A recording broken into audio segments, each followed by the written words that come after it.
진혜성이 단골 맛집에서 데이트하는 장면이 포착되었습니다.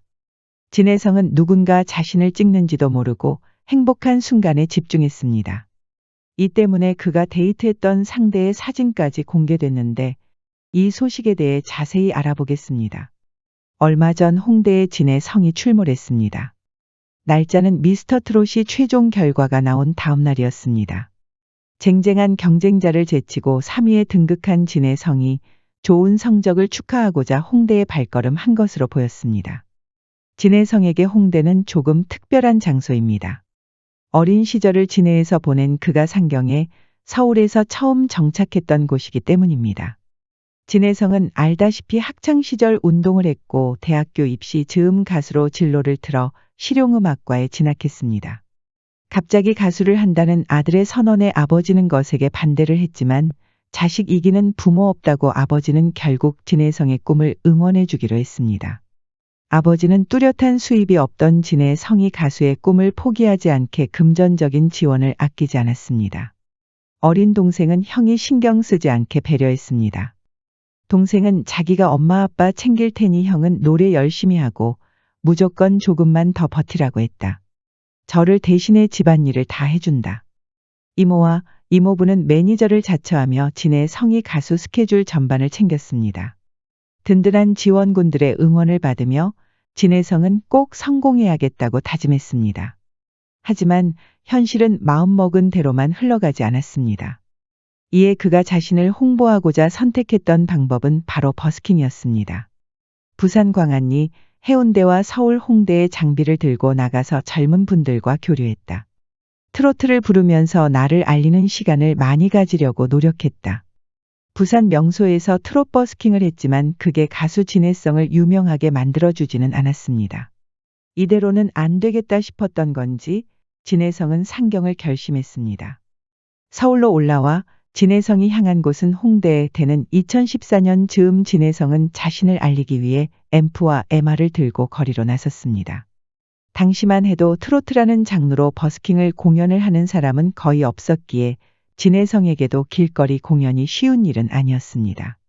기계를 세팅하고 한참 생각했다. 마이크를 들까 말까 무서웠다.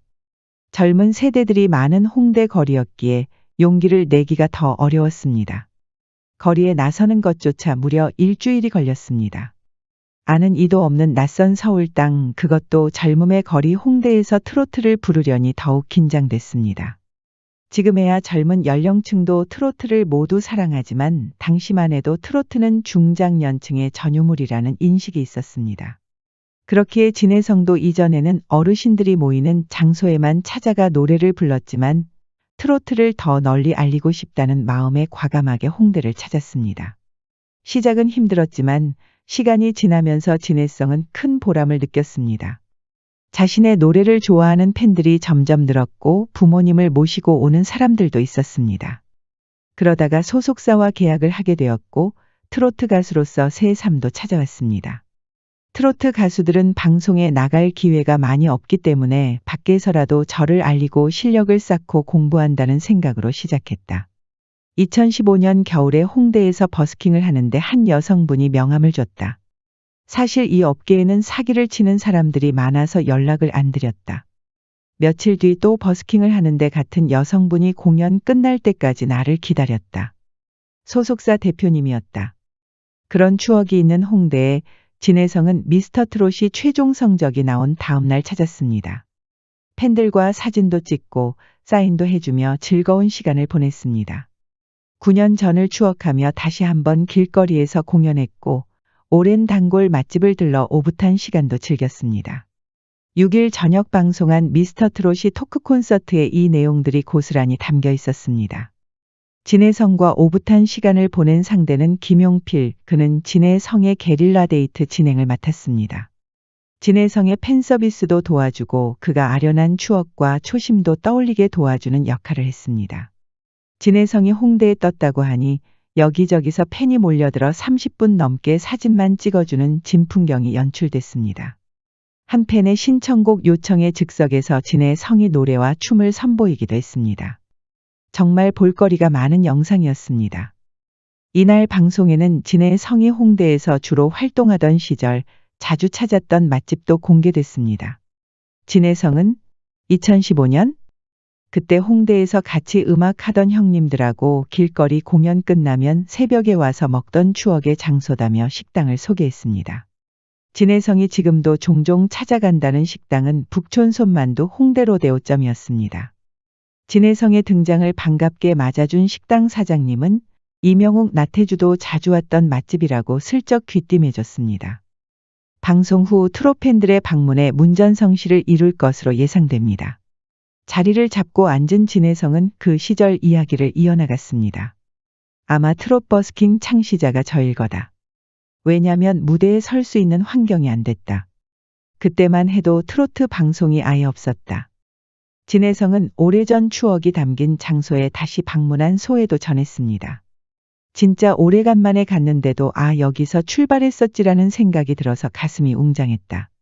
미스터 트롯시에서 3등하고 가니까 감회가 더 새로웠다. 이런저런 이야기를 하던 진해성은 능숙하게 주문도 마쳤습니다. 새우만두 3개, 만두곰탕 2개, 비빔국수 하나. 많은 주문량에 김용필이 놀라 그걸 혼자 다 먹고 가느냐고 물었는데 진해성은 당연한 걸 왜 묻느냐는 식으로 고개를 끄덕였습니다. 이내 음식이 나왔고 남기지 않을까 걱정한 게 무색할 만큼 진해성은 남자답고 복스럽게 식사를 했습니다. 곰탕 안국수도 깨작깨작 젓가락으로 먹는 게 아니라 숟가락으로 떠서 후루룩 먹었습니다. 양 볼이 터질 정도로 시원시원하게 먹는 모습에 시청자들은 대리만족을 느꼈습니다. 남자가 저 정도는 먹어줘야지. 깨작깨작 밥맛 떨어지게 먹는 것보다 훨씬 낫다. 내가 다 군침이 돈다. 이참에 먹방 찍어도 되겠다. 진해성이 먹으니 다 맛있어 보인다. 저 가게 조만간 가야겠다.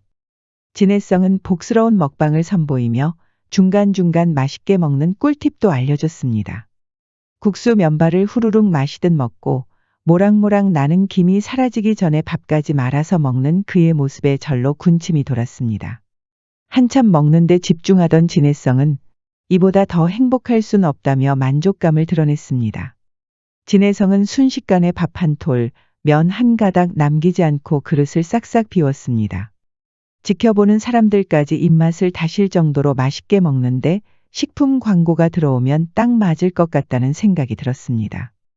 훤칠한 키에 잘생긴 얼굴이라 몇몇 팬들은 진해성이 화장품 광고를 찍었으면 좋겠다, 옷 광고를 찍었으면 좋겠다 하지만 무엇보다 먹는 광고를 찍으면 대박 날 것 같습니다. 저렇게 복스러우면서도 깔끔하고 또 시원시원하게 먹는 사람이 흔하지 않은데 조만간 업체에서 앞다퉈 연락이 올 것만 같은 장면이었습니다. 사실 진해성이 먹방에 탁월한 소질이 있다는 것은 이미 팬들 사이에서도 유명합니다. 그는 맛있게 많이 먹는 것은 물론이고 맛도 잘 표현하는 사람입니다. 한 방송에서 춘천 막국수를 먹었을 때 그는 이렇게 맛을 표현했습니다. 소양강댐 저 있제? 물고기가 된 기분이다. 그 짧은 순간에 어쩜 그런 시적인 표현을 내놓는지 이 정도면 진해성을 필두로 한 새로운 먹방 프로그램을 편성해야 하지 않나 싶습니다. 시원시원한 가창력으로 막힌 가슴을 뻥 뚫어주는 것처럼 그의 먹방으로 대리만족하는 시청자도 많은데 조만간 식품업계의 CF 러브콜이 쏟아질 것으로 예상됩니다. 힘들었던 시절 추억의 장소를 찾은 진해성은 오랜만에 초심을 떠올리는 시간을 가졌습니다. 정상의 자리에 서서 아무것도 없던 그때를 회상하는 감회가 참 새로웠을 것 같은데 어려운 상황에서도 끝까지 노력해 지금의 위치에 올랐다는 부분이 참 대단합니다. 그동안 고생한 만큼 진해성의 앞날에는 행복만 가득하길 바라며 그의 왕성한 활동을 응원하겠습니다.